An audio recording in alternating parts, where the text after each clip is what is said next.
You wake up, reach for your phone, and the screen is completely black.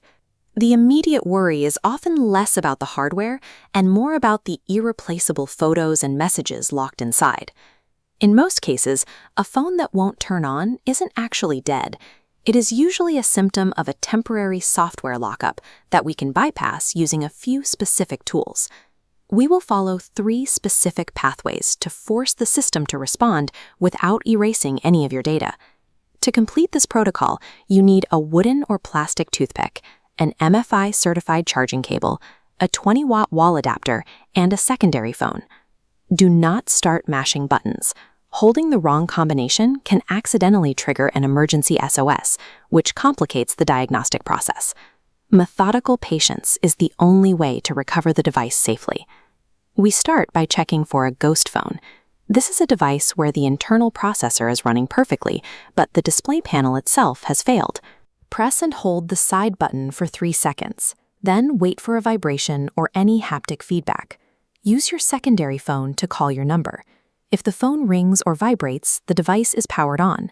The issue is a failed display panel that requires a hardware repair. If there is no sound and no vibration, the battery is either fully depleted or the operating system is frozen. Distinguishing between a dead screen and a frozen system is the first step toward choosing the right fix. Next, we move to a physical hardware check of the charging port. Over several months, pocket lint can compress at the bottom of the port, creating a physical barrier between the cable and the power pins. Use a wooden or plastic tool to gently clear the port. Never use metal, as it can cause a short circuit, damaging the logic board. A laptop port provides too little current to jumpstart a dead battery. Use a 20-watt wall adapter for a consistent high-voltage charge.